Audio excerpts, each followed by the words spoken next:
Elkhorn Fire continues burning in central Idaho. It is now on both sides of the Salmon River east of Riggins. This fire started in late July and has burned about 24,000 acres so far. And so far, it's taken out several buildings at 2 different ranches nearby. It's also put some river rafters in danger. Abby Davis talked to people who were recently on the river. So, Abby, the question is, how much of in danger were they? What happened? Wolfson, and she actually signed up for the trip as part of her 70th birthday celebration. While Wolfson knew wildfires were a possible concern, she never thought they'd have to go straight through one. A rafting trip down the Main Salmon River didn't turn out quite like Paula Wolfson expected.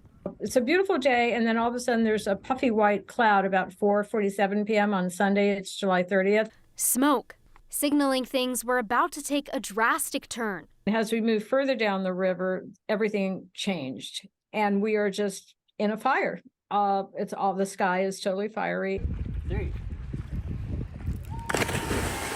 Wolfson was one of 20 guests on a Middle Fork River Expeditions trip. The Stanley-based outfitter runs 6- and 12-day trips in the Frank Church River of No Return Wilderness.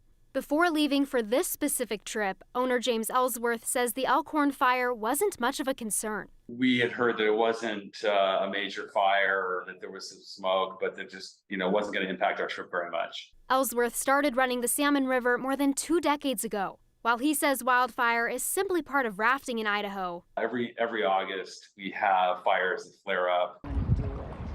going through a firestorm isn't. Within 1 day, the fire grew about 20,000 acres. I have not been through a fire like that before. No, never in my 30+ years. While at camp on day 2, Ellsworth says the fire just kept burning closer and closer. As we're seeing the huge fire burst of probably, 40, 50 feet tall, we then see it jump across the river.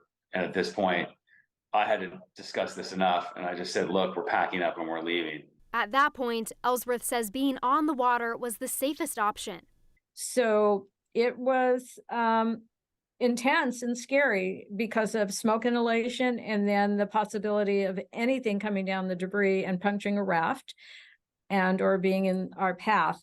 Altogether, Ellsworth says the fire impacted about 48 hours of their trip. Our group they were troopers. I think for a lot of people, it was just a big wake-up call for the impermanence and also the preciousness of life for people. It was very frightening to me, and I'm still processing it.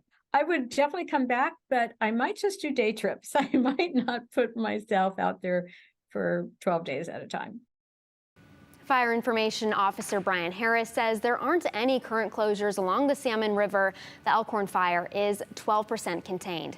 He says outfitters regularly talk with the Forest Service about fire danger on the river, but that everyone on a raft trip should know what they're getting into this time of year. And Harris says they're still investigating how this fire started. It is such a rural area, and that's part of the reason people love to raft it. As you know, Abby, I know you love rafting. It would be a wild experience to be out there and to be stuck, kind of seeing that around. Yeah, and the river will change now. So Ellsworth says, though, they will have different rapids next summer. All right, Abby, thank you.